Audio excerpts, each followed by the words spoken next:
Hello everyone, it's the hardcore legend Mick Foley wishing a nice day to everyone there, right there at True Heel Heat. Yeah!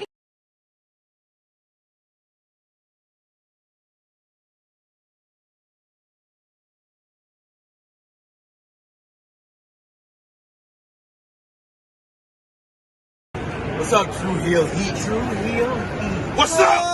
True Heel Heat. All hands on me.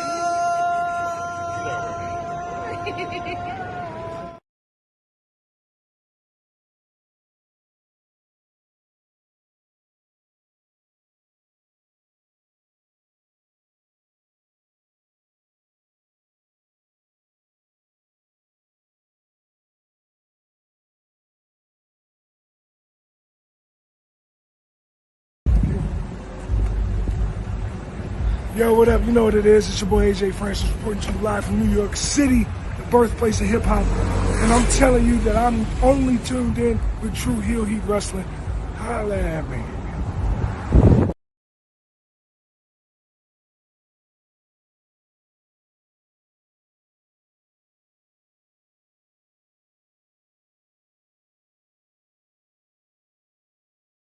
What's going on, everybody? This is your former AEW World Heavyweight Champion. Once a champion, always a champion. Swerve Strickland. Whose house? Swerve's house. You're watching True Heel Heat podcast.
Hello, hello, hello. It is me, your True Heel Phenom SP3. We are live on the True Heel Heat YouTube, Facebook, and Romeo's Twitter for Rated Raw Review, episode 55, Chamber Set, discussing the February 17, 2025 edition of WWE Raw as only we can. And to do that, I am joined, as always, by my esteemed colleague, the face and the ace of the True Heel Heat YouTube channel, everyone's favorite, better online, the one and only Mr. Romeo Anthony Colon. How are you doing, sir? What's up, everybody? We were talking offline just fine. Your mic was perfect. And then as soon as we go live, it starts doing that little crackling thing it does. I know it's been doing that a lot lately. It did that on In the Weeds earlier today. I don't know. It's like when I go live. Let me just unplug and plug back in, but greet the people while I do that. Let me know if you can hear it in the chat too, because I could hear it in my ear. It's like, what the? Ugh. It's so frustrating because it was perfect before the stream. It makes no sense. What's up, everybody in the chat? Eric Isaac, Hey TAH, Seth and Roxy punched their tickets to the chamber. Bianca and Naomi paying tribute to Bring It On and the moment of, I thought that said OnlyFans, the night Gunther trying to yeet. Where's my mind going? Why did I think it was OnlyFans? Why? Yes, that is a good question. Yeah, it's cracking. It's still cracking? No. Okay. All I had to do. Let's face it. Unplug and plug back in, and I can't let my mic sit on my little stand here. I have to hold it like I'm cutting a promo. Another electronic or something? Probably. It's too close to the laptop, probably. That's probably it. That's the only electronic that it's near, really. So it's okay. We always figure it out. We always figured it out here on the True Hill Heat YouTube channel. So that's why we appreciate y'all for joining us live. Appreciate y'all if you're watching us on demand. Remember to show your appreciation back the simplest way possible. You can drop the thumbs up on this video. You can also share this video with all your wrestling fans, friends, and family on all your favorite social media platforms. If you're new to the True Hill Heat YouTube channel, hit that subscribe button, hit the bell to stay notified for all the great content here. And of course, sound off in the live chat. We love to interact with all of you guys. Hear your thoughts on last night's Monday Night Raw. And if you're feeling generous, you want to give back to what we do here, you want to show your support to the True Hill Heat YouTube channel and Rated Raw Review, you can do so with a super chat donation. Any dollar amount matters. It goes back to the contributors that you see on screen with us here. And we always appreciate the support.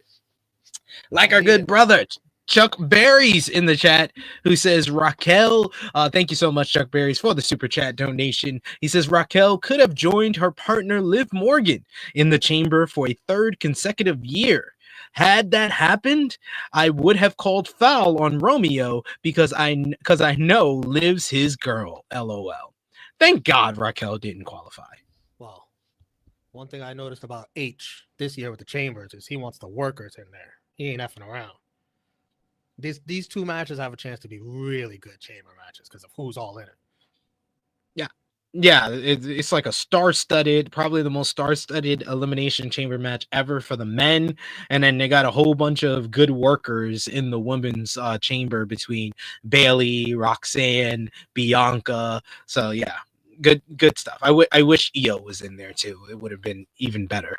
But some good workers in the men. It's it's just John Cena's like probably the worst at this stage of the career. Yeah, and I wouldn't call CM Punk a worker at this point of his career.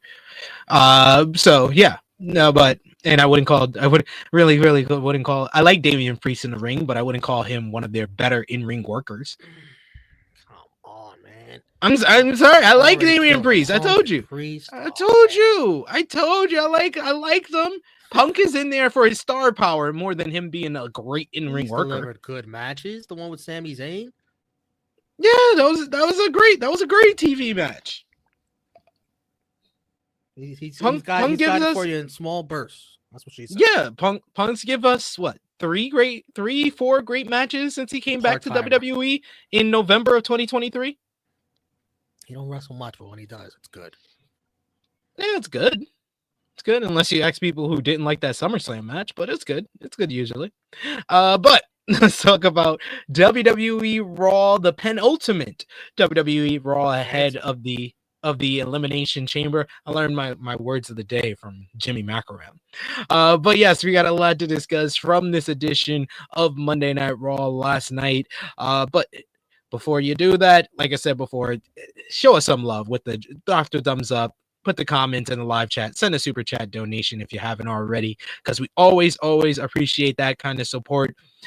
This Monday Night Raw last night, where did it take place from? It takes place from Charlotte, North Carolina. City. I should have known from all the Hornets gear and Jay wearing a Yeet Hornets shirt. Disgusting. Who wants that shirt? Oh my God. I was like, it's literally only for people in Charlotte. Big losers. The Hornets are like, there's nothing else in Charlotte you can attach yourself to? I guess not. What the hell else is there? Hey, last night's show gave me the crossover I've been waiting for from WWE and Netflix. You had alumni from Love Is Blind in the front row at the show. What is that? A dating show for blind people? No, Love Is Blind is it's basically men and women who go into these pods where they get to talk to each other and they can't see each other. They talk through a wall. I was pretty close, folks. Jeez. Yeah, you were pretty close. Yeah. They basically fall in love without seeing each other, just from talking to each other. Oh, how boring. Well, this season is very boring because they have a whole bunch of vanilla white people on it. So, yeah. But yes, we're going to talk more about Monday Night Raw as per usual. What did you think about the crowd last night in Charlotte, North Carolina? Like a 6. They got pretty bored in the main event. I don't know what that was. Yeah. They got bored and started playing with their phone flashlights. Very high-key disrespectful to Seth Rollins and Finn Balor. And I know that had to have bothered Seth. I know it. Seth's like, first they fucking counting down the countdown clock for the Iron Man match with Dolph Ziggler. Now this shit. I can't, we'll talk about it later, but I will sympathize a bit with this crowd for that reason. Fair. Old Nutty says Mike cracked again. Is it okay though? Do I sound fine? Every now and then. All right. Well, I guess it's when I put my phone close or put the laptop close. It can't deal Whenever with you anything. say, "Am I good?" It goes away. It's like scared of you. We got caught. Like, stop playing with me, homie. Stop playing with me. But let's get into the action. Of course, as per usual with Monday Night Raw, we kick off the show with several superstars arriving at the building. Seth freaking Rollins, Finn Balor, Roxanne Perez, the Judgment Day, Ivy Nile with the Creed brothers and Dakota Kai were all shown arriving. We also see AJ Styles arriving with Chevy NASCAR driver, Daytona 500 winner, William Byron. Never heard of him. Michael Cole welcomed Pat McAfee back from vacation. Cole said that McAfee was out of the country, and McAfee told him that he was not out of the country. He was in Puerto Rico, so learn your geography. Then they panned over to a video package for the Sami Zayn versus Kevin Owens rivalry that's been brewing over the last couple of weeks. They both agreed that they had to fight, and Owens laid out the challenge to Zayn for Elimination Chamber in Toronto, Ontario, Canada on SmackDown, which led into our opening segment, Sami Zayn coming out to a big reaction from the crowd. The fans chanted his name. He comes out. He looks like he's a little bit banged up still from that package power driver 2 weeks ago. He said that it's been a tough couple of weeks. So that wasn't, hearing the fans chant his name was nice to hear. He's had time to think about his history with himself and Kevin Owens. He couldn't think of any two other wrestlers in history whose careers have been tied so closely together. Zayn sold his neck as he spoke. In a story that long, there would be betrayal and forgiving and forgetting. However, there was no forgiving or forgetting this time. Owens tried to end his career. The problem for Owens was that he did not get the job done. Zayn wouldn't pretend his neck was 100%, but he had enough left in him for a fight. So Zayn accepted the challenge and says that he will see Owens in Toronto at Elimination Chamber, but out comes Raw General Manager Adam Pearce. He knew everyone wanted this matchup, but everyone in charge, Nick Aldis himself, the board, and the medical staff, had already told Sami the answer was no. Pearce told him the answer was still no. The crowd booed. Zayn then said he would not take no for an answer this time. He would not be leaving the ring until he was given this matchup. Pearce said that he couldn't sanction a match between them. If they had an unsanctioned match, Owens could do whatever he wanted. If he wanted to wrap a chair around Sami's head, he could do it. If he wanted to drag him to the concourse and beat him senseless, he could do it. If he wanted to power drive him over and over and over again, there was nothing WWE could do about it. Even if Sami won, he could still lose. He warned Sami this could be the last fight of his career. Pierce asked if he understood what an unsanctioned match really meant. Sami had enough of this. He marched down out of the ring and answered Pierce right to his face. Sami said he knew what it meant. He could wrap a chair around Owens' head, or he could drag him to the concourse and beat him senseless. And if he wanted to drop him on his head over and over again, there was nothing that Adam Pearce or the WWE could do about it. He knew exactly what an unsanctioned match meant, and Sami told him to give him the match. Pearce finally agreed, and he says that it is not official. It is an unsanctioned matchup. So coming up Saturday, March 1st, Toronto, Ontario, Canada, the home country of both men, it will be Sami Zayn versus Kevin Owens in an unsanctioned matchup. What a big addition to the Elimination Chamber card. It makes the Elimination Chamber card look that much more tantalizing or that much more must watch. But are you surprised that we're getting the match at Elimination Chamber over the possibility of it happening at WrestleMania? It's much better in front of the Canadian crowd than it will be in front of the Mania crowd, in my opinion. They've already fought at WrestleMania, so exactly. That was my big deal, where I was just like, when people were asking for it or begging for it to happen at Mania, I was like, we've seen this at Mania. Have they ever fought in Canada? They've done house shows. Joe Pearl over on In the Weeds says they've done house show matches in Toronto, but this will be their first one-on-one matchup in Toronto since Death Before Dishonor 2010, basically televised for the fans on a pay-per-view. Listen, this is going to be great already because they have great chemistry as always, but you put that in front of that crowd, like that's going to be insane. And you already have the 2 chamber matches they're already going to be hyped for. Exactly. It won't go last, though. It's not going to be that kind of unsanctioned match. I wouldn't mind if it did. It probably deserves it. It's got great heat. It's going to have an electric atmosphere. I wouldn't mind this going on last. Because whoever has to follow this, good luck. Or I would say, like, open the show with it. Be like, the show hasn't started. We're doing an unsanctioned match first. And then to be like, the show officially begins with the women's elimination chamber. No shot. But yeah, I thought a good promo by Sami, and I do like the unsanctioned match rule to make it different from their previous matches. Sounds great. Yeah, this was a really good segment. I thought that Sami brought a lot of passion, a lot of emotion to the segment, and made this feel big. And anytime these two guys clash, just the rich history between them makes it a must-watch. And you know what? Even Adam Pearce's dumbass was okay in this segment. He was okay in this segment. He was. He wasn't as bad as he usually is. I'm in a good mood. And I also am okay with this happening at Elimination Chamber. Like you said, it's the Toronto crowd, them being from the home country. It's going to mean a lot for them to perform in front of that crowd. And 2, both guys have I won't say bigger matches, but I don't know if anything's bigger than those two facing, or unless they're going for the world title. But they have basically ready-made or already built matches for WrestleMania. For KO, it's Randy Orton. For Sami, it seems like it's Karrion Kross.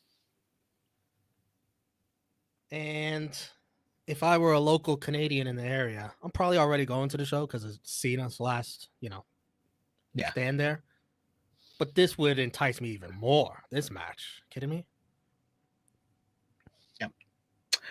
We got Bell who says, I'm okay with it because it's going to be in Canada. The only thing I don't like about it is I don't know Sammy makes it on the Mania card because I could still see KO's Mania opponent being Randy Orton. I think it's almost guaranteed them making this matchup for this card that Orton and Owens are going at it at WrestleMania. I think that Orton returns at Elimination Chamber, and then you could do something like Karrion Kross playing more mind games with Sammy to set that matchup. I think Sammy is going to get on the Mania card, but it will be against Karrion Kross, where you're using the star power and the fans' investment in Sami Zayn to kind of bring up Karrion Kross, which is really a make or break matchup for Kross. 100%. Sami Zayn is he's got quite the WrestleMania resume, so to be in a match with him, that should mean something for Karrion Kross. So you got to step up. And yeah, Orton KO, perfectly fine with that. The heat's there for that. I mean, Orton's been put on the shelf for how long now? And enjoying his nice little vacation. He's ready to go for Mania. He'll be back. Yeah. But yes, keep coming with those comments in the live chat. Love seeing some familiar faces in the chat already. We go backstage to the Judgment Day Clubhouse. We see that Liv is chatting it up with Dominic Mysterio. Dom was worried about Bianca Belair and Naomi coming after Liv Morgan and Raquel Rodriguez, but Morgan wasn't worried about it. Morgan says she was proud of Dirty Dom lately. He's been stepping up for the Judgment Day. Dom wished that Finn Balor saw it that way. He wanted to add a new member to the team, but Balor kept refusing and kept giving him a hard time. Balor then joined them, saying that he heard his name. He was confident that he would beat Seth Rollins tonight and said that it would be embarrassing if Raquel didn't qualify for the Elimination Chamber and lost to someone like Roxanne Perez tonight. Raquel tried to keep a straight face. She told him to handle his own business, and she would handle hers. Well, after when Finn looked away, she made the face like, "Nigga, get the fuck out of here. You're a loser." Balor was cool with that. Before leaving, though, Balor reiterated to Dom that there would be no new members of the Judgment Day. So Balor left out, Dom leaves out, Raquel and Liv have to tell Carlito to go with Dom to the ring, and while Raquel and Liv are left in the clubhouse. What did you think about this segment? I can care less about the Judgment Day right now. I'm sorry. They're just booked as losers. And this show did not do anything to change that perception in my mind. I enjoy the backstage stuff with Judgment Day. I thought this was kind of funny. Like, they're talking behind Finn Balor's back, and he can hear them. Like, what? Yeah. He's like literally behind the camera, guys. Like a Saved by the Bell skit or something. Jeez. But I thought Raquel was good. I thought she showed a little personality, which we don't get to see too often from Big Mommy Cool. And the whole new member thing, they keep stressing that week after week after week, and Finn Balor Finn is like down bad, man. It's like the choices he should be making, he's not making. And I'm gonna get into more Finn Balor later, I'll tell you. Yeah, this is not the best show as far as Finn with him, because there's supposed to be no leaders in the Judgment Day, but it's quite clear that Finn is trying to be the leader. That was the shit I've been saying since they turned on the freaking Priest and Rhea. Mm-hmm. This guy's a hypocrite. He is. He definitely is. But I guess that's what makes him a heel. Vic Joseph, during the ad break for you guys in the US, Vic Joseph ran down Bayley's hectic schedule over the past week, including her competing on Raw, becoming part of the Elimination Vic Joseph's Chamber. hectic schedule. I mean, for real, this man's been on SmackDown, Raw. He had to fill in with Jackie Redmond on this show, but he talks about how Bayley was on Raw, beating Lyra Valkyria last week. Then she went to NXT, lost to Cara Jade there. Then she flew to San Francisco for the Celebrity All-Star Game. Then flew across the country to Washington D.C. to headline NXT Vengeance Day. Then she went back to San Francisco to watch the All-Star Game, and then flew all the way to Charlotte, North Carolina for tonight's Monday Night Raw, where she's not even wrestling. Why? Exactly. That's what I was like. I was like, why are you here tonight? WWE, man. I was like, why Somebody couldn't tell you give her hey, the have a day night off? Yeah. Hey, stay home. Stay in Cali or whatever, wherever she lives. Like, damn, Oh man. that was rough. That's a good shout, Deion Jenkins. Deion Jenkins, he's been cooking. He was cooking yesterday on the Vengeance Day review in the chat, and he's cooking here because this was a suggestion I did here on In the Weeds. Some people on, I think either Jeremy or the chat said it on In the Weeds earlier today. He says Judgment Day is so cooked. I think Karrion Kross and Scarlett would fit in with the Judgment Day. I could definitely see that, and I could definitely see Kross taking over the Judgment Day. This is a fantastic idea, Deanna. And Karen Cross is a good friend of mine, follows me on Twitter. Maybe he might see this. Maybe this is already going through his brain. Who knows? You know what you got to do now, Romeo? You have to clip this portion and just say, tag Carrion in it, be like Carrion, and just put the eyes emoji. Like, I mean, the Judgment Day, they need you. They need you right now. They need a hero. They need a hero. They need a savior right now. And you seem exactly. They need someone like you. But yes, it might shout backfire out to on Dom because Dom's probably thinking we need a new member. I'm being groomed to be leader one day. Karrion Kross might take that away from me. He will. He will. Better equipped. You see Facts. the magic this guy has been cooking lately. My goodness, this guy getting people shipped off the show. I was like, Kross has gotten more over by not wrestling. Ain't that impressive as hell? No, but Romeo, no, I don't like the fact you're not giving me credit because I'm the one who said that a long time ago. I said Karrion Kross is much more interesting before the bell rings, and I think Triple H heard me. Listen, he can wrestle too. It's just he's just, cooking outside. He just doesn't wrestle that well, or he doesn't produce anything memorable. It's a great gig. Yeah. Cole announced the sold-out crowd of 15,280. He also mentioned Michelle McCool's upcoming Hall of Fame induction, and then we went. Yeah. I mean, and not if you ex Chrissy Love. Oh my! Come on, Chrissy.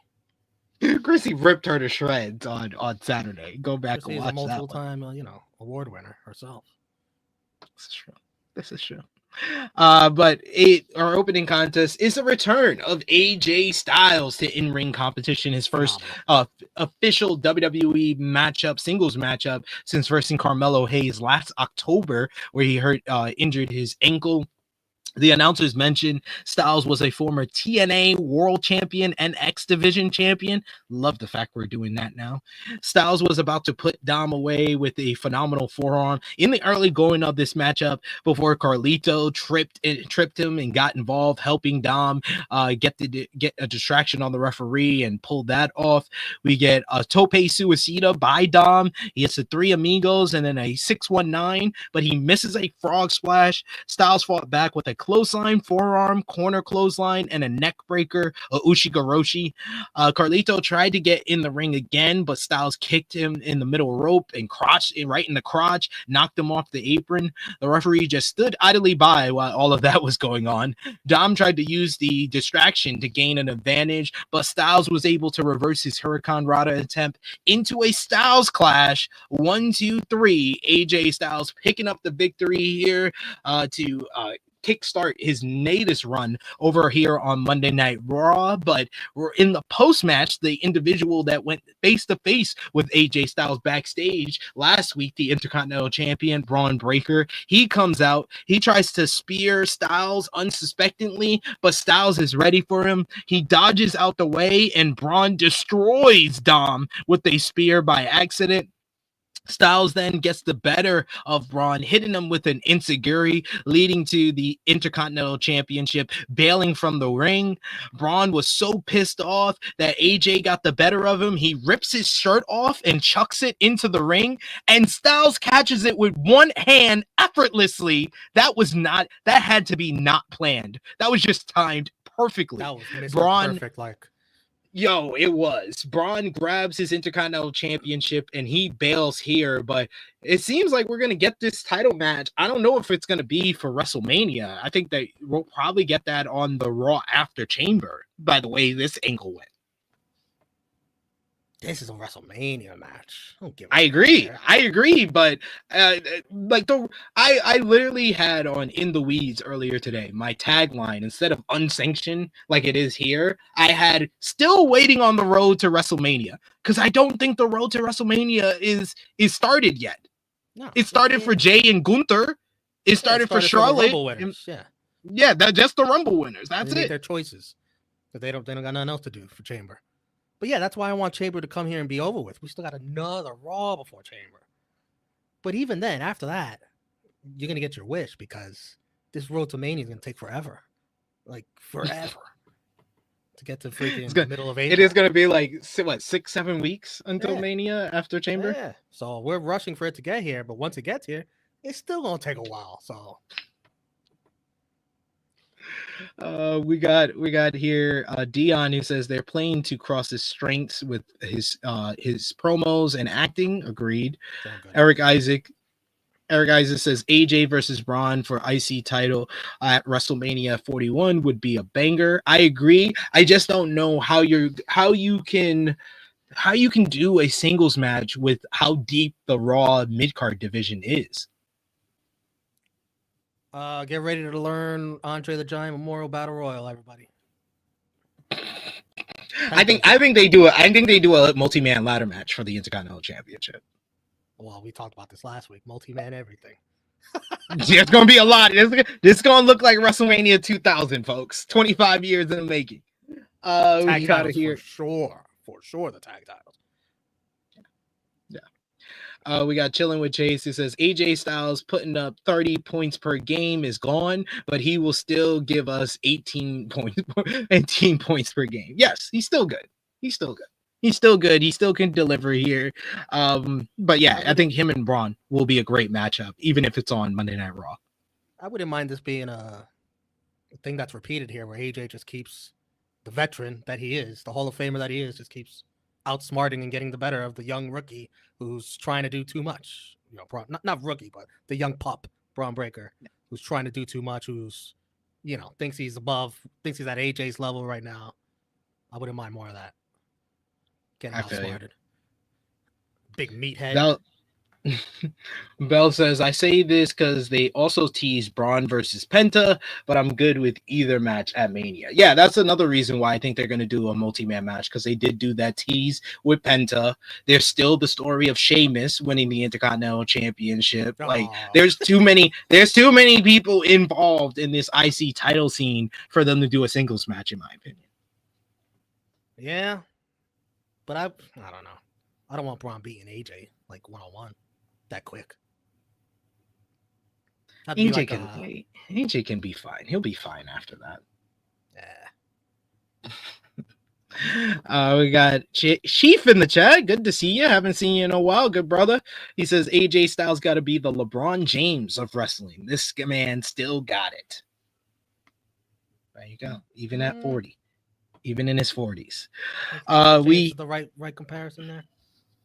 Hey, LeBron's putting up 22, 7 and 8 this season at 40. Yeah, I just think LeBron's better than AJ. Oh yeah, I agree with you there. LeBron is more of a comparison to John Cena, except that LeBron's still good. Right. John Cena just thumbs down this video. I'm just saying. What was the last time we saw a great John Cena match? That's why he's been losing. He's like, if I'm not going over, I'm gonna look terrible. He's like, Austin Theory, I'm gonna bury you before I even lose to you. Yeah. The Creed brothers are bragging about what they did to the War Raiders last week. Thankfully, Ivy Now is like reminding them they didn't win the titles, and they promised Chad Gable that they would all be champions when he returned. Now planned on beating Dakota Kai tonight to earn an IC title shot. Kai then walked by and now got in her face, told her that her Cinderella story would end tonight. I thought it ended in the finals of the Intercontinental title tournament. But Kai said that many women, bigger than Ivy, tried to take her down before. She planned on earning her women's Intercontinental title rematch tonight. That's a short joke that she gave her. I was like, why are we doing short jokes? Like, really? We see rugby player Aaron Woods was shown in the crowd. We then get Lyra Valkyria coming out for our number one contenders matchup, as it is Dakota Kai going one-on-one with Ivy Nile. Something about this just felt very overly rehearsed. And it wasn't the smoothest match. It was kind of just there. It was kind of just a there matchup.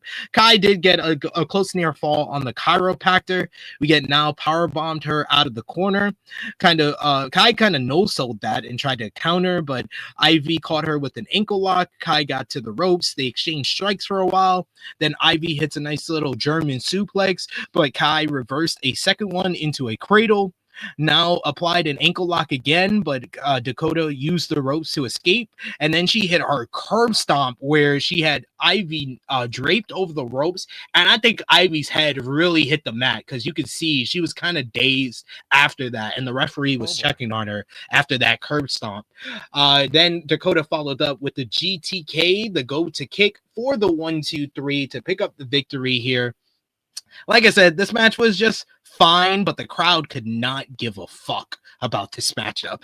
Post-match, though, you get Dakota going face-to-face with Lyra Valkyria, and it was announced later in the show it will be Dakota Kai going one-on-one with Lyra Valkyria for the Women's Intercontinental Championship. We did get an interview with Vic Joseph talking to Dakota, who says she's ready to redeem herself for a loss in the finals of the Intercontinental title tournament. Any thoughts? Ivy's not the best wrestler. She was rushed out of NXT just so that she could be paired with the Creed brothers and all of them. She could have used more time in NXT, so you could see.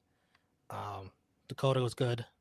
And I'm kind of surprised, honestly. I thought they were going to have Ivy win just to feed her to Lyra and have her lose, just like the Creed brothers are going to lose. But no, H is going with, he just wants to see another banger out of Lyra and Dakota. I don't think Dakota's winning, but they'll have another good match, I guess. Actually, you on that.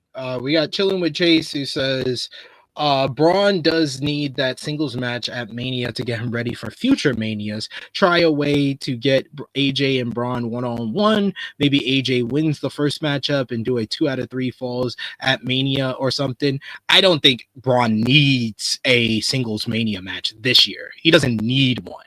He's been in enough singles matches that you can see where what he's going to give you in singles action, that you don't need him to have a singles match this year necessarily. If he's in an Intercontinental Championship multi-man ladder match that steals the show, that's just as good as having a great singles match at WrestleMania, in my opinion.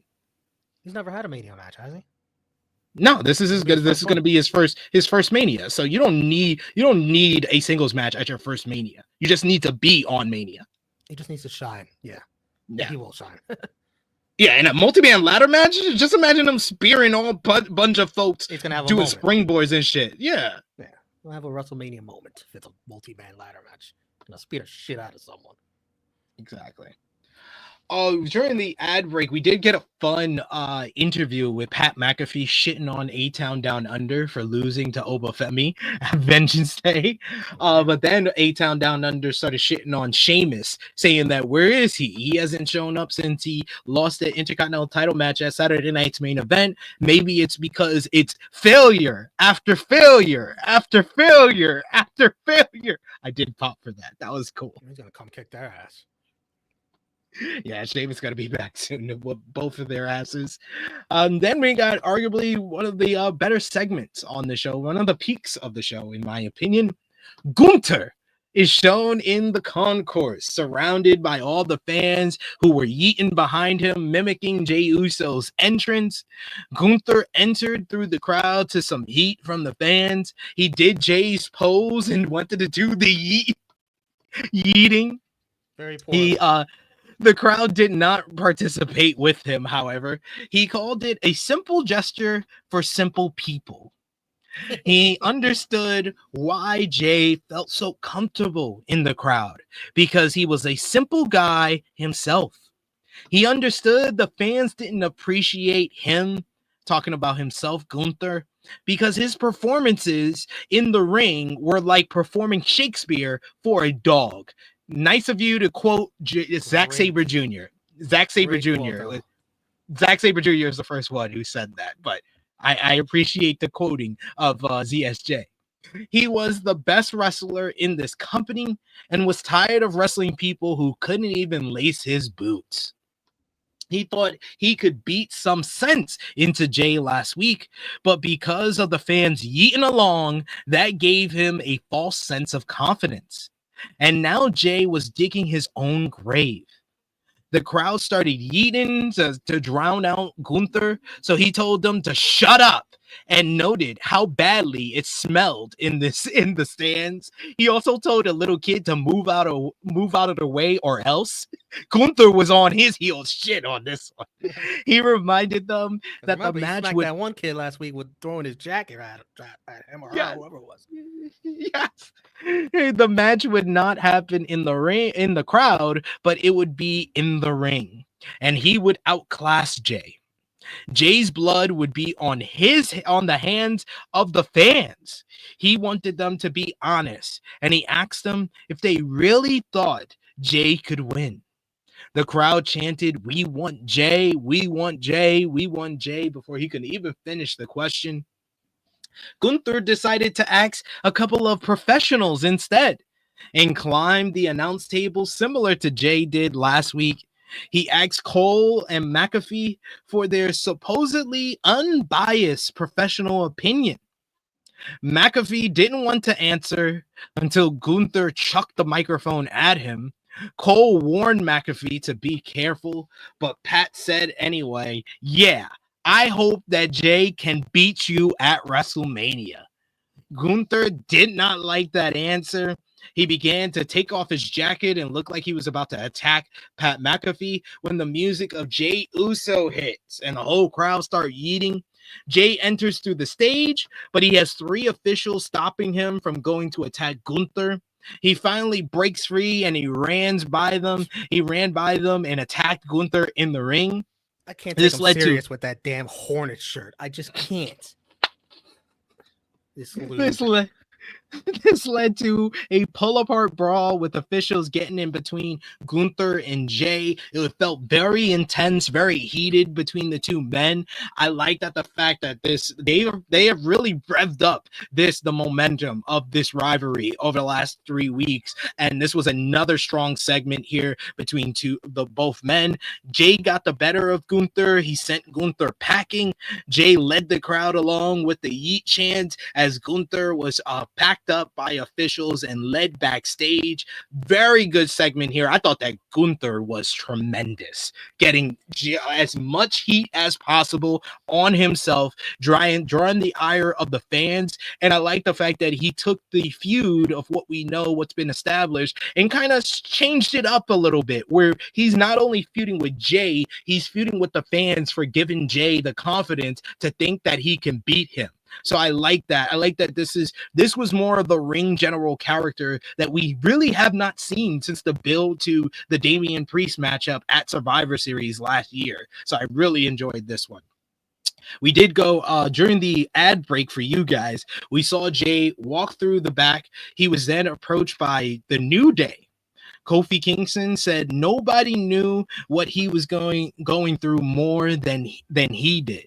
As a former tag team wrestler going for a singles world title at WrestleMania, he says that Kofi Mania, he's like, I was there with you. I was there right there with you in 2019.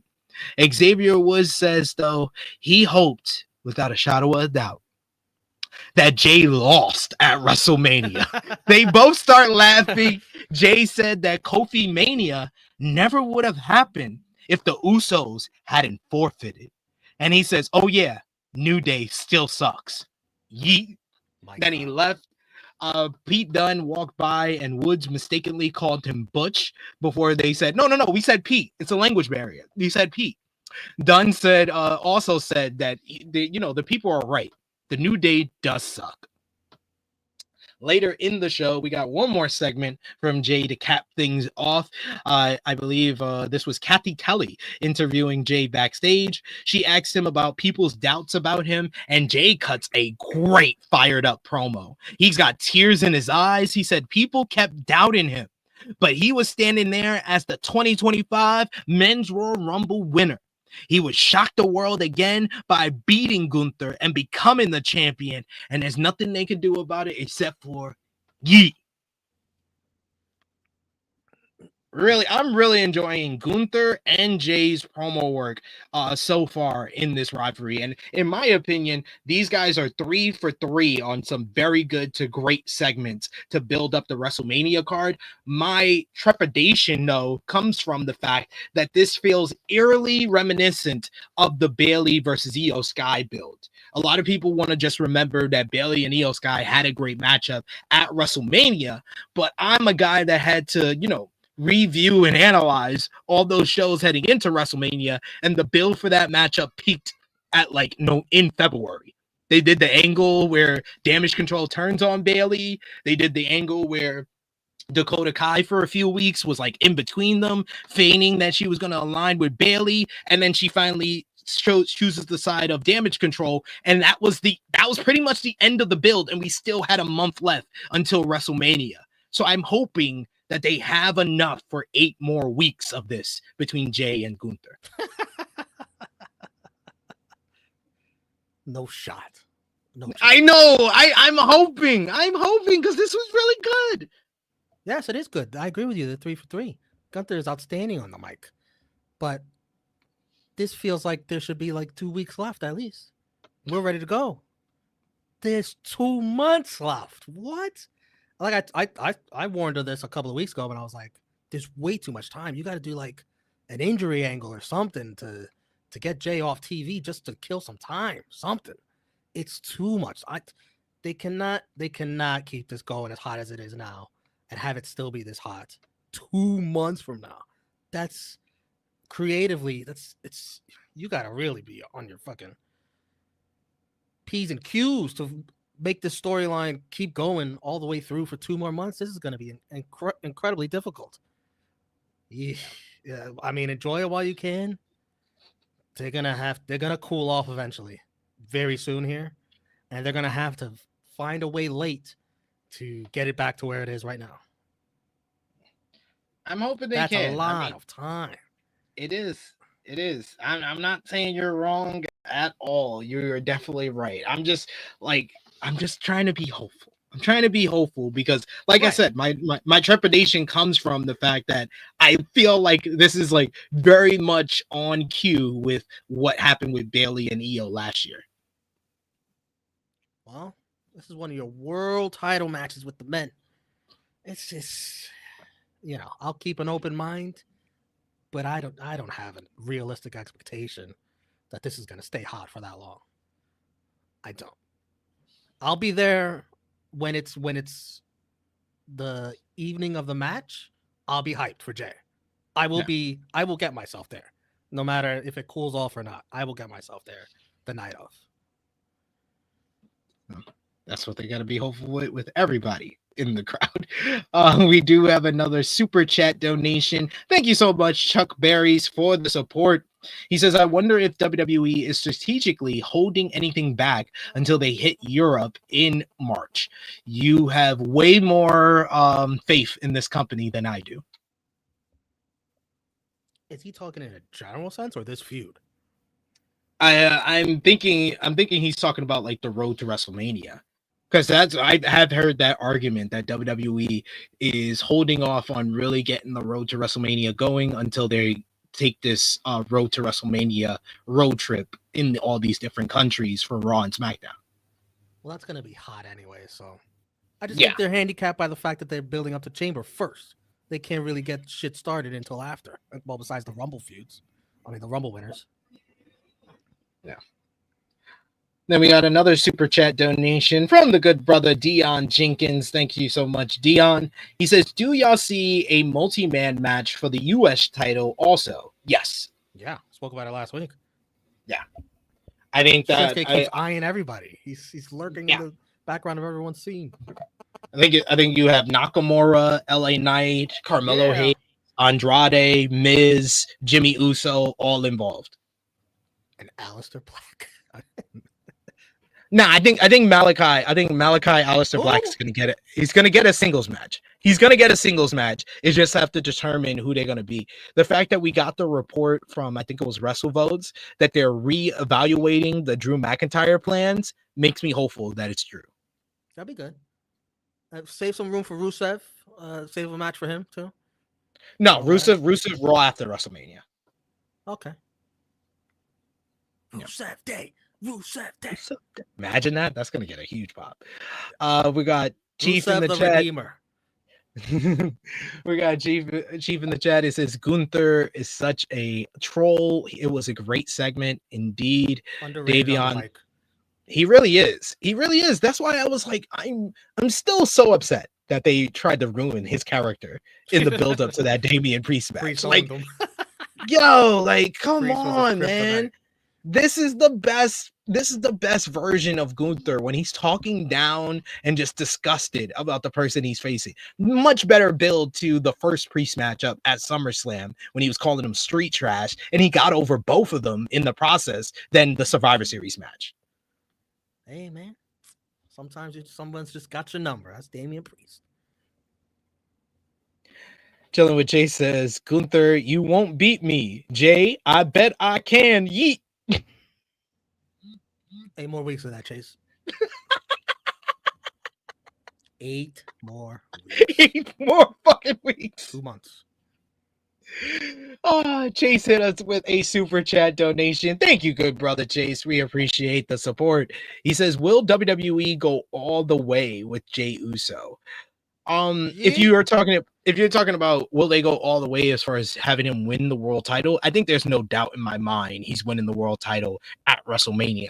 It's all going to be dependent upon what his title reign results in. Like, is it going to be a 4 to 6 month title reign where he's firmly established as a main event star, or is it going to be a short reign where it's just about the moment of him winning and it doesn't matter what his title reign is about? I'll go loses it at SummerSlam. That's fair. I don't know to who yet. But I don't think it's going to be this almost year-long reign or anything like crazy like that. But that's probably what he does need to get established as a main eventer, because we literally just saw this with Damian Priest at WrestleMania last year. He wins the world title and he doesn't drop the title until SummerSlam. But in the middle of all of that, they gave him a whole bunch of title defenses where he never won clean. And it looked like coming out of his reign, he was more over than ever, but they dragged out that Judgment Day storyline to the point that Priest is not viewed as a future main eventer. He's viewed as a fringe main eventer, but a firmly established upper mid-carder. And I think that if you do that, the Jey Uso wins at WrestleMania and then drops the title at SummerSlam without him like headlining shows and being a prominent, character, a prominent champion as featured as like a Cody Rhodes, then you're just going to make him into the upper mid-carder that he was before he won the Rumble. I think Priest did get elevated. I think Priest did connect with the fans a bit, that they're rooting for him as a babyface. But Jey Uso has a much more special connection with the fans than Damian Priest ever did or ever probably will. So I think Jey Uso will be okay. He can hold the title for a few months and then get back into chase mode. I think he'll be okay.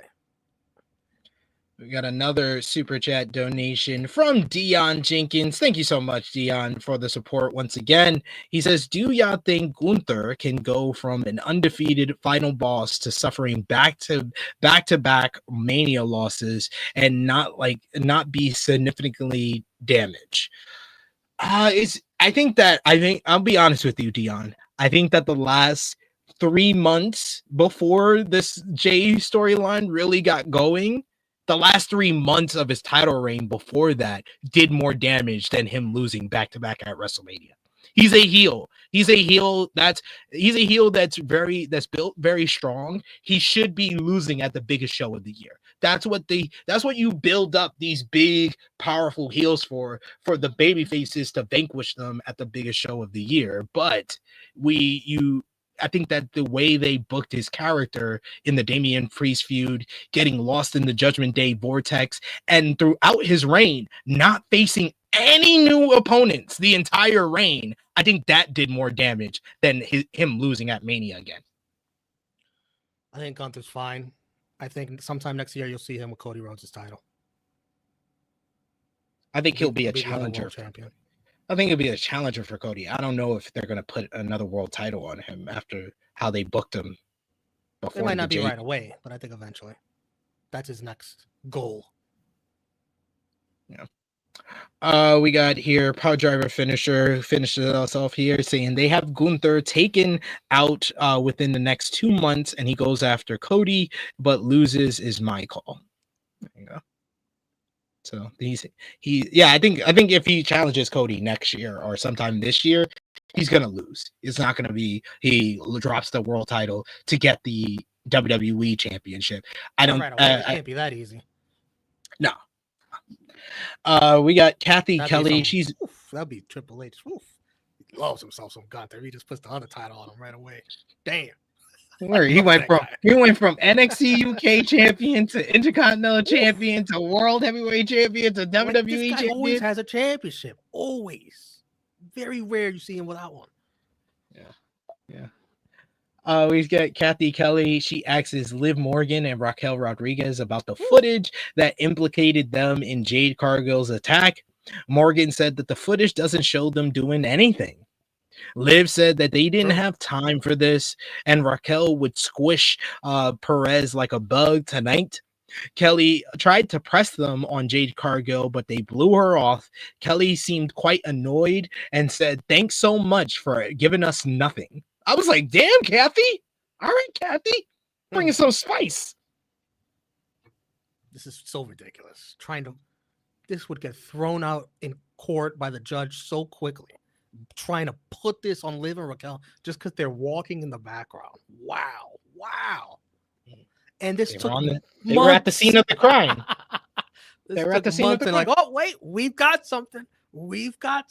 And it's nothing. It's a big nothing burger. Like, will you stop? Hey. Ridiculous. Hey. Even if I wasn't the biggest Liv Morgan fan. Ridiculous. No, they were at the scene of the crime. I think it's very valid evidence against them. And plus, they didn't answer the question. They didn't answer the question. They didn't deny it. Stop. That's a minutes of guilt, in my opinion. Oh, stop. Nah, I do agree with Christopher. I think it is Naomi. Naomi got way too hyped seeing that cell phone footage. Her face when Nick Aldis was playing that thing. When it took Nick Aldis 30 minutes to press play, but her face was like, oh, yeah, sure. Yeah. Go. Sorry. Next up, we get Penta going one-on-one with Pete Dunne in a rematch from what was this, 2-3 weeks ago on Monday Night Raw. Penta kicked Dunne right in the face in the early going. Dunne responded with a drop kick. Dunne pretty much immediately took control of the matchup. He began working over Penta's rib cage until Penta was able to score with a code breaker.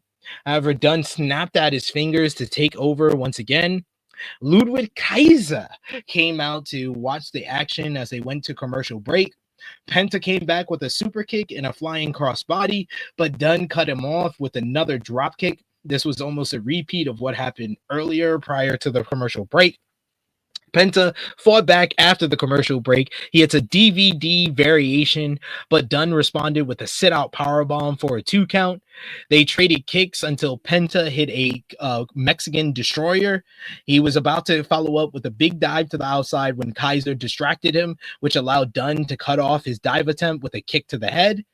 Dunne applied a cradle while holding the tights for a 2 count.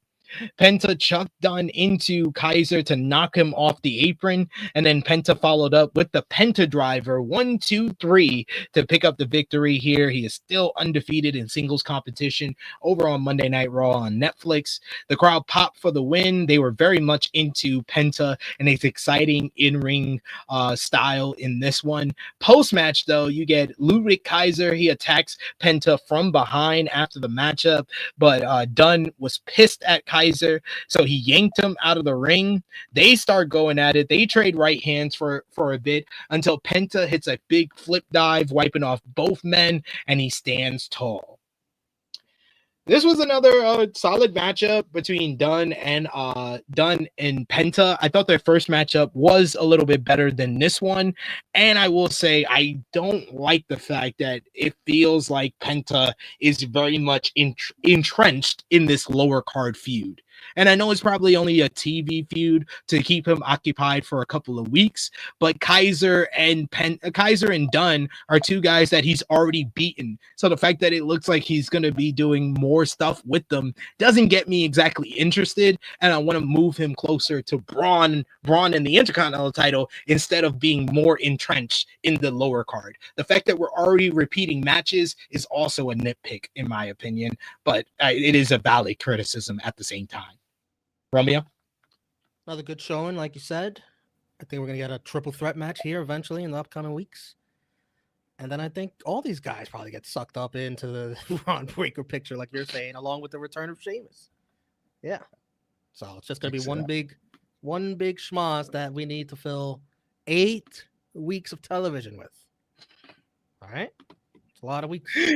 He's like, we're going to keep emphasizing. We have 8 weeks until Mania. Long time. And one of them weeks is still before Chamber. That doesn't even count, honestly. True. We're still building to Chamber, right? Yeah. Right. Yeah. So it's going to be slow. Slow burn. It probably don't. Very long, slow burn. Like at the halfway mark is when it's going to be like, all right, let's fucking go. Let's go. Full steam ahead. 4 weeks to go. Come on. It's still going to be slow even after Chamber Watch. I guarantee it. Probably the show after Chamber will be hot, but like the week after will be like, this was kind of a home hum show. We do have Rhea and Io that show. That'll help. Yeah, exactly. That's why I think that's going to be a great show. And I think they do AJ versus Braun on that show as well. Oof. They showed clips of Bailey playing in the NBA Celebrity All-Star Game. Yeah. McAfee joked that this was the only positive thing about NBA All-Star Weekend. Oh, good one.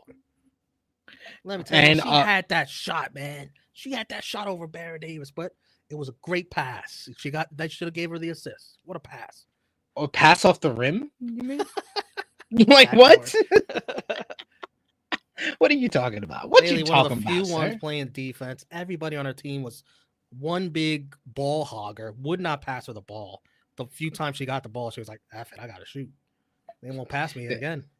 They were chucking it in that game. There's like there's no cohesion. There's no cohesion in that game. Sanai, oh my god, you are terrible. Holy shit. And he does play basketball, but he plays for a pee-wee league with little kids. I mean, he's black. It's got to be in his veins, right? Come on. Nah. I've seen some horrible black basketball players. To be honest, anybody who's ever seen The Office, Stanley when he's dribbling, it's like it looks so bad. It's like, oh man, it's funny. That was terrible. Bailey hustled. I'll give Bailey credit. She took it seriously. We get a vignette for the World Tag Team Champions, the War Raiders. They warned the Creed brothers that they made the worst mistake of their lives last week. And the next time that they fought, it would be war. It was also announced earlier in the show that Julius Creed will be part of Team Cormier on The Ultimate Fighter this season. Cormier. So a huge honor. Cormier. He'll be a part of the team for Ultimate Fighter. So a huge honor for him. A little bit of WWE, UFC crossover there. My guy, Julius Creed, yeah. I got to highlight this comment by Will Chisholm because it is hilarious. Penta's like, hey, Tony, don't let my brother go just yet. Because there are rumors out there floating around that Phoenix is negotiating a release with Tony Khan. And Tony Khan's going to He's just letting all the guys who want to be out. All right, get the hell out of here. We need to start fresh. Penta is having this nice little singles push that is going to end the moment Phoenix is ready to go, and they're going to the tag division. I'm like, whoa, I'm having too much fun here, man. Penta. And then Penta's gonna be like, man, being in the tag division is like being back in AEW. They don't give a fuck about us. Man, this big, multi-man, IC title match that might be Penta have it in it. You're on to the tag team match now, brother. I think they'd hold off on if he's available before Mania. Phoenix, they hold off on it, or they go right. Nah, they'll sign him and then they'll keep him sidelined for a few more weeks until they do an angle. Raw after Mania. They'll do an angle where Penta needs a tag team partner. That's the way it should be. But then we get up next. We got a quick video package hyping up the arrival of Roxanne Perez and everything she's accomplished on NXT before she's in action here in our Women's Elimination Chamber qualifying matchup. Roxanne Perez versus the Judgment Days. Raquel Rodriguez with Liv Morgan. Raquel has new theme music now that she's part of the Judgment Day. And this was a very simple to follow. Yeah, and it wasn't the worst. Very simple to follow, kind of power versus speed, David versus Goliath style matchup. You had Raquel using her size and power advantage over Perez. Perez used her speed and her smarts to get the better of Raquel. Also her cocky attitude, slapping Raquel across the face, but Raquel just got pissed off. She launched Perez into the ring post. Rodriguez caught Perez in a guillotine and spun her around and around for a bit at one point, just showing off her power, a spot that could get over if she keeps doing it. Yeah. Perez, though, went to her legs trying to chop down the bigger woman, hit a running uppercut, and applied a roll-up for a 2 count. Rodriguez caught Perez out of thin air and hit a fall-away slam and did the Vader bomb elbow drop for a 2 count. Perez avoided a tackle, and Rodriguez went shoulder first into the ring post. Roxanne followed up with the consecutive dives to the outside. She then hit a DDT and a springboard moonsault for a near fall. Rodriguez blocked the Pop Rocks attempt and hits a big boot for a 2 count. At this point, the music of Bianca Belair and Bianca Belair and Naomi hit, and Bianca comes out and Naomi come out dressed as the Clovers from Bring It On. Let's fucking go! Someone tag Gabrielle Union. Gabrielle Union, the black cheerleading team from Bring It On. You never seen? I'm sure you've never seen Bring It On. I'm sure you've never seen it. You've never seen any movie that everyone has seen. But the Clovers were the black cheerleaders in Bring It On, the opposite of Kristen Dunst, and the head captain of the cheerleading team was Gabrielle Union. Okay, I do have a question about this. Can you put us on screen? You've seen the movie, you understand everything that's going on here. I haven't, so I have a question. Okay. That gear that they're wearing, lovely. I love it. It's beautiful. Does that symbolize, like, when you see that, is that like, I want to kick someone's ass in that gear? Like, I need some revenge on somebody here. Is that a good outfit? Does that symbolize anything in the movie or no? Well, they were the tougher of the cheerleading squad, and plus the first time we see them, they perform "Brrr, it's cold in here. There must be some Clovers in the atmosphere," and it's very funny because Bianca and Naomi did a TikTok video doing the dance moves from that movie, so that was great. Okay, because to me, not having seen this, I was just like, man, I heard her music, I was like, oh, Bianca, Naomi, they're gonna whoop Liv's ass. And then they're in these cheerleading outfits. I was like, what the? This ain't no ass whooping outfits. What the hell is this? It just threw me off, but I've never seen the movie. So great outfit choice. But they enter to Belair's music. They attack Morgan. This distracts Raquel long enough for Roxanne to hit Pop Rocks for the 1-2-3. Beautiful. Despite Perez being a heel, Cole said that she was on a Cinderella run. So Big pop, Perez too. moves on. She qualifies for the Women's Elimination Chamber matchup. Balor and Naomi tried to attack Liv again after the matchup, trying to do a double KOD, but Raquel pulled her to safety to end this segment here. The crowd was quiet because this was a match between two heels, but they did, like you said, pop for the win for Roxanne, and they did work pretty well with this one. However, I will say they did not put enough focus, in my opinion, on Roxanne getting the win. It was more like, you got the win, now get the fuck out of here. We got to build to our tag team title match. But it is now official. Roxanne will be part of the Women's Elimination Chamber match, joining the field that includes Bayley, Naomi, Bianca Belair, Liv Morgan, and Alexa Bliss. A lot of star power in there. A lot of different women that have the chance to move on to verse Rhea Ripley or Io Sky coming up at WrestleMania 41. To follow things up, we got Kathy Kelly catching up with our Clovers here. They talked to them, and they asked them about the announcement that they will be defending the WWE Women's Tag Team Championships against Liv Morgan and Raquel Rodriguez. Belair and Naomi cut a quick promo saying that they spoke about the chamber as well, saying that now Liv doesn't have her backup in Raquel in the matchup, but they do, and one of them would move on to face Rhea Ripley or Io Sky at WrestleMania. But before then, they will defend the WWE Women's Tag Team Championships against the Judgment Day's Liv Morgan and Raquel Rodriguez next week in Cincinnati, Ohio. Any thoughts on the Roxanne versus Raquel matchup and the post-match and everything that went on with Bianca, Naomi, Liv, and Raquel? Well, the match was cool. It's interesting because Roxanne is a heel, but in this role, it's like she's the underdog. She's the new face. So like the crowd just eventually just got behind her. You know, like you said, David versus Goliath. I thought the match was okay, and Raquel looked a little better than she usually does. But when she's in a singles match, it's like she always loses. Always. They try to protect her a little bit at the end, but it's just another L 1-on-1. So it is what it is. Roxanne deserved it. I like Roxanne in the chamber. That's a nice little group they got for the chamber match. As for Bianca and Naomi, we pretty much touched on that a little bit, but this match, this match next week, it's actually got some heat to it. Like they got some heat, accusing Liv and Raquel of what they did. Like they should beat the crap out of each other next week with everything that's going on. And Liv and Raquel did pretty great last time they were in a tag match, so let's see if they keep it up again. It's a good competition to have to keep it going. Yeah, they're build up to this matchup very nicely, and yeah.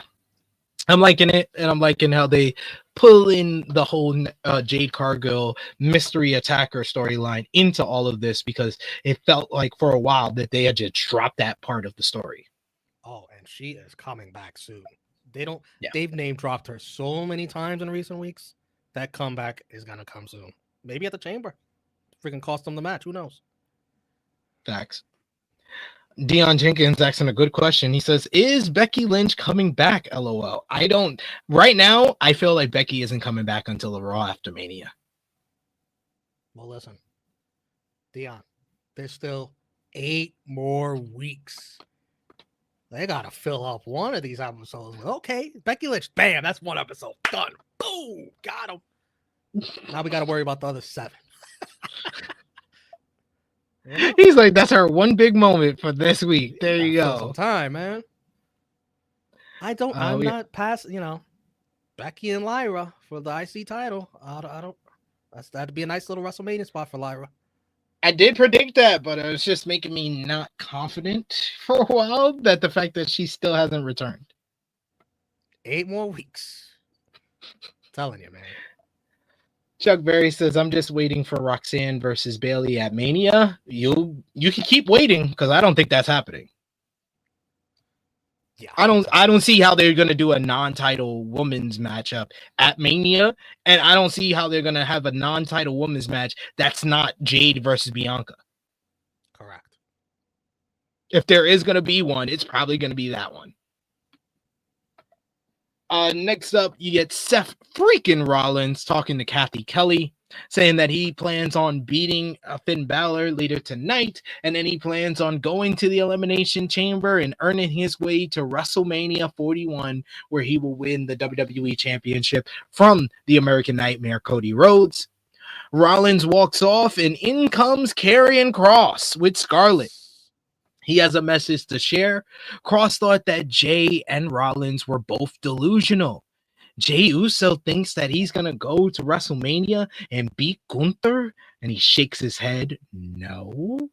Rollins thinks that he's going to beat Finn Balor and then go to the Elimination Chamber and beat the man that no one can see, John Cena. No. Zayn was too, but Kross still had some hope for him. Kross said that Zayn knew there was always time to turn things around. I'm digging this Karrion Kross. I'm digging this Karrion Kross character right now. Kathy Callie was so upset. Oh, so rude. Thank you for that unnecessary, unneeded interview that nobody asked for. Who the hell are you? I mean, you look. I was like, yo, Kathy feeling a certain way today. She's like, Jackie ain't here, so I'm the boss now. Shit. Did you see the Kross video on social media of him dressed as Sami Zayn? Yes. Yes, I did. Yes, I did. Needs to be a hair versus hair match at Mania. Make it a hair versus hair match. Yeah. Hey. It'd be interesting. Mm-hmm. We get what I thought was one of the better portions of the show. We get an Io Sky video package hyping up her matchup with Rhea Ripley coming up on the March 3rd edition of WWE Raw on Netflix. She talks about her journey, heading into WrestleMania, saying that her path is unclear, but she says that now she has a path. Now that she has this match with Rhea Ripley, she goes over their history in NXT and how every time they faced off with one another, it was Io who came out victorious. She says that that is her championship, and she plans on winning it to set her path to get back to WrestleMania. Really good stuff from Io Sky. Very well produced. The underwater feel of it was very unique and very to a T, and it fit Io's character very well. So I thought this was a really strong way to have a little vignette, spend like a minute and a half building up the Io Rhea Ripley matchup. I think they've done that before with Io, the underwater gimmick. And they've done one of those before. They have. So they returned to it. Yeah, it was cool. I liked it. Yeah. We got Dion Jenkins in the chat. He says maybe someone gets taken out on before the women's chamber and they have a mystery spot, and that's where Becky comes back. She shouldn't pull a Charlotte and immediately win, though. He had to take a shot at your girl. First of all, isn't that something new with Becky Lynch? Okay, does anyone remember that bogus Royal Rumble where Lana got hurt? She comes down, she just takes her spot because of Finley, some Irish rigged garbage.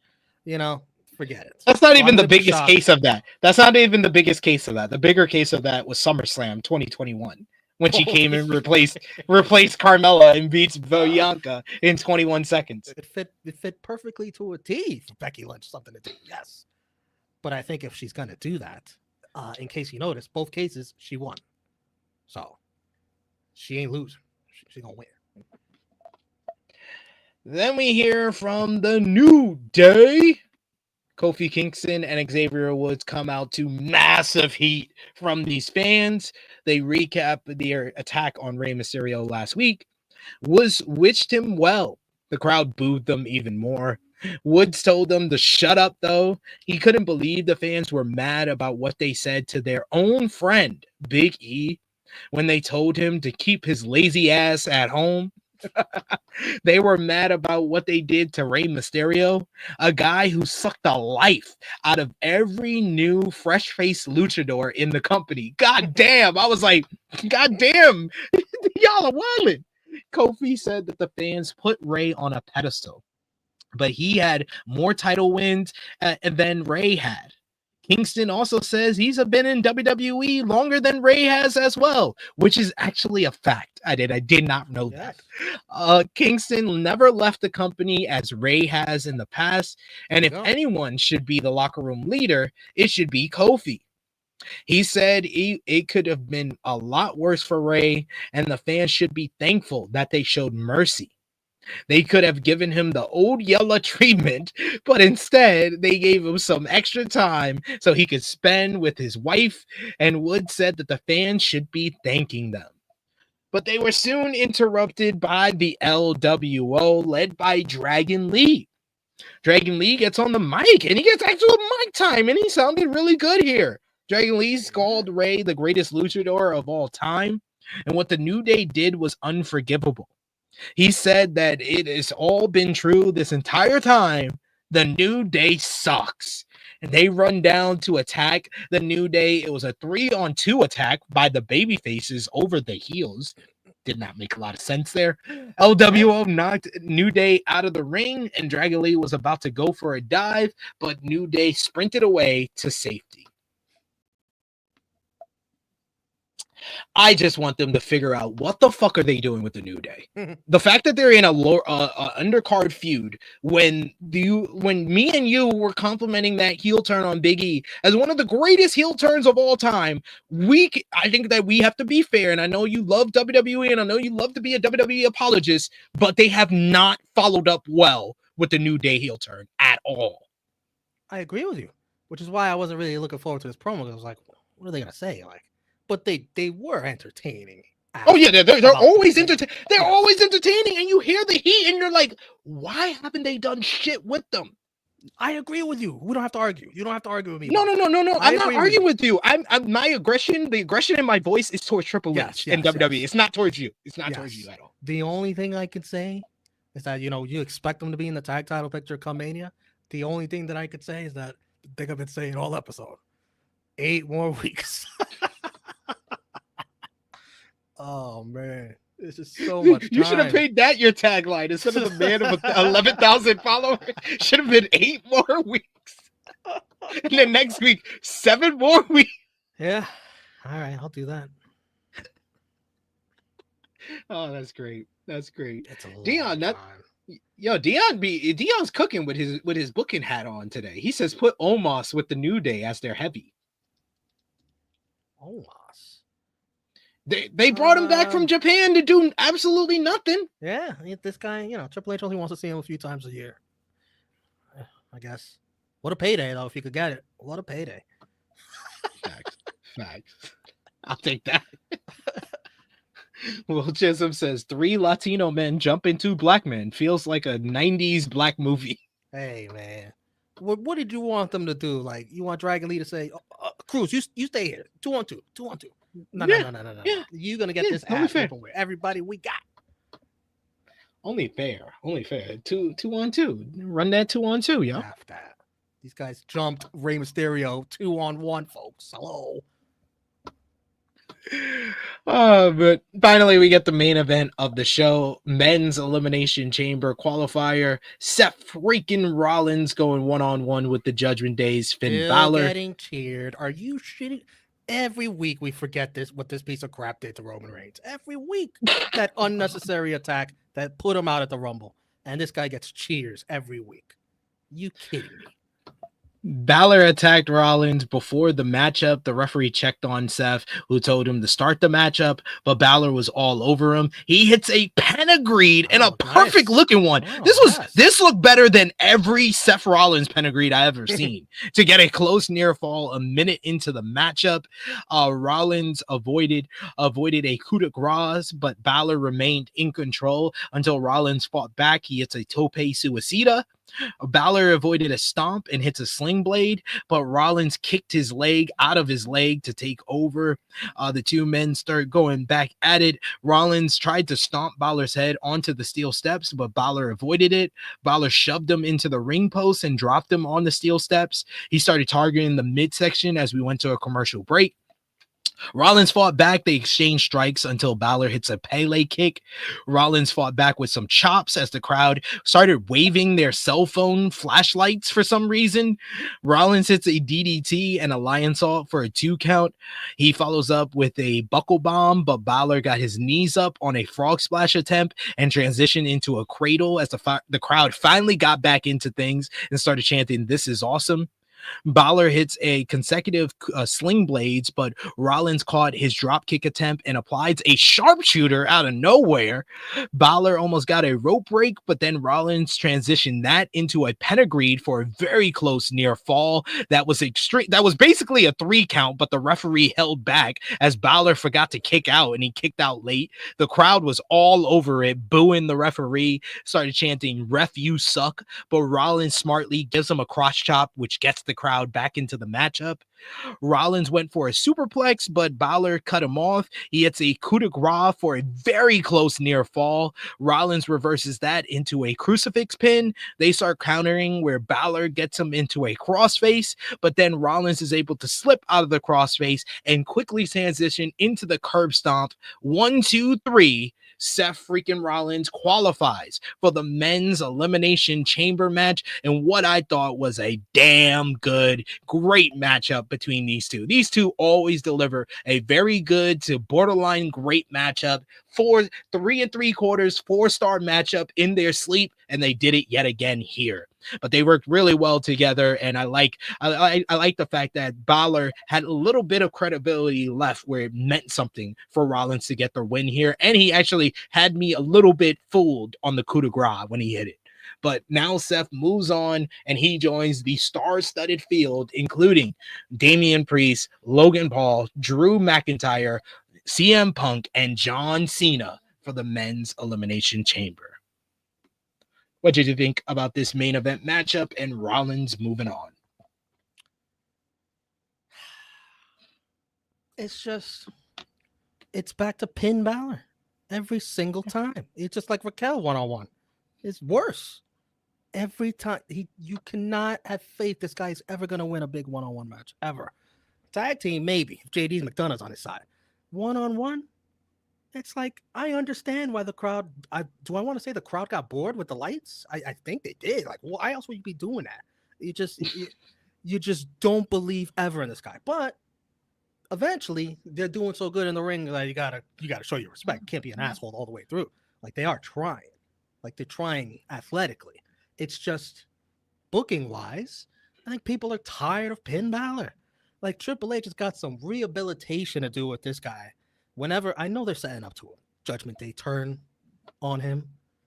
After that, you got to do some rehab with this guy. I think he's going to be a babyface. If Judgment Day turns on him, I think Finn is positioned to be a babyface, and you could try to bring back some remnants of the old Finn Balor that we all loved, which years ago. It feels so long. You've got some rehab to do with this guy because it's the same story. Pin Balor losing to everybody, and you're supposed to believe that this guy has a chance to be in the chamber match against Seth freaking Rollins? There's no chance in hell, and I understand why the crowd was playing with their phones. I understand. I'm not gonna kill him. I'm not.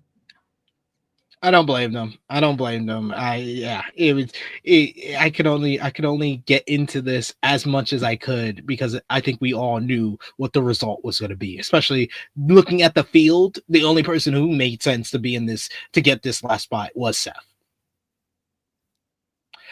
We do have in the chat here a new name in the chat, Darius Roby, who's coming up with his own booking here. He says, "Hear me out, Ridge Holland in New Day." I think there's been a lot of people who've said that. I've seen it a couple of times, actually. He says, as in an FU to Big E, let me cook. I am totally good on that because I've actually seen Ridge Holland wrestle, and I don't want to ever again.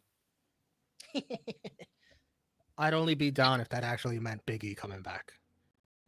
Yes, I'll hear you there. Yes. We got Sirius who also puts in Pin Balor equals it's like missionary every single night. I think it's just we all like Finn Balor and we want to root for him. We want to do good things. It's like, it's vomit inducing how much he just loses. That's a great comparison, Dion. He says they've made me give up on Finn just like they did with Dolph Ziggler. He is the new Dolph Ziggler. He is. He's up there. My goodness. Yeah. He's been beaten to death. Beaten to death. Whenever this Judgment Day turn happens, it's gonna be the last chance for Finn Balor. Last chance. After that, if he just keeps losing the Judgment Day, then what the hell else is there for him to do? I don't know. Terrible. I don't know. But we've made it to the end of this episode of Monday Night Raw. Let us know in the live chat your match of the night, your MVP, your LVP, whether you gave the show a thumbs up, thumbs down, thumbs in the middle, and out of 10, what did you give the show? Final call for super chat donations. Want to thank everybody who showed their support today. Always appreciate the love. But for me and Romeo, for the February 17th, 2025 edition of Monday Night Raw, in 3, 2, 1. Slight thumbs up for me. I'm going to give the show a 7 out of 10. Solid enough show, a passing grade in my opinion, a great main event, some good wrestling throughout the card, but and I thought the Jay and Gunther as well as Sami and Adam Pearce opening were good segments, but there's just still something missing from the show that's been missing over the last couple of weeks. 6.6. I agree with a lot of those thoughts. What was your match of the night, Romeo? I'm going with Dunn and Penta. I did not enjoy, but you know, the crowd turning on it didn't help it. Fair. Playing with their phones, like, come on. Fair. I didn't like the Dunn Penta match as much as I liked their first match-up, but I did okay. like. So exclude me from that because I never saw the first one. I wasn't on that. Right, you were in here that week. Yeah, yes. Yeah. But I did really enjoy the in-ring work of Seth and Finn, so I'll give it to the main event. Your MVP for the show. I'm gonna go tie with Sami and Gunther. Yeah, I'm gonna give it to Gunther. Gunther is my MVP for the show. His promo was fantastic. I enjoyed it. LVP for the show, it's gotta be Finn Balor. It's gotta be the Judgment Day, honestly. 0-3. I'm gonna go a little different here. I'm gonna go Ivy Nile because she talked a big game to the Creed brothers backstage. Like, oh, you guys lost, by the way. Not me. I'm gonna win tonight. I'll show you. And then she loses. And like the Creed bros, they lost, but at least they're gonna get another shot. Ivy Nile ain't gonna get no other shot. My question is, why is Triple H booking all of his factions to be losers? Like, yo, how many factions on this show are fucking losers? The New Day were losers for a bunch of weeks after they turned heel and before they turned heel. Imperium is not even a faction anymore. American Made has been losing since they got together, and the Judgment Day are bums now. The Judgment Day, I understand a little bit because it's leading to probably Dom taking the reins and adding a member.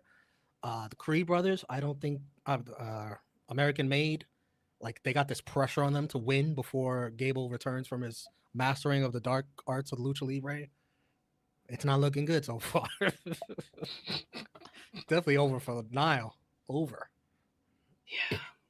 But we made it to the end of another Rated Raw review. Thank you everyone in the chat for joining us live. If you're watching us on demand, remember to drop the thumbs up, leave a comment down below. Let us know what you thought about this week's Monday Night Raw.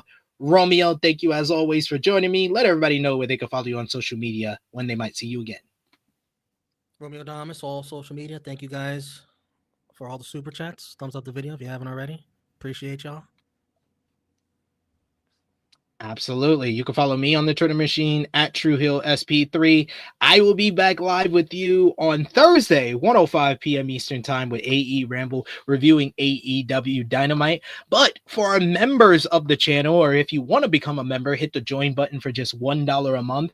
I'm going to be doing something special for y'all tomorrow. After I'm done with work, probably in the afternoon, maybe 1, 2 o'clock, for members only, I'll be watching an episode of Total Divas and Total Bellas, as we will have our Nikki Bella appreciation stream for members only. So join me for that tomorrow. In the meantime, between time, Follow us on Twitter, Instagram, TikTok at True Hill Heat, patreon.com/True Hill Heat, and check out all the great content we got on the channel right now, like our AEW Grand Slam Australia review.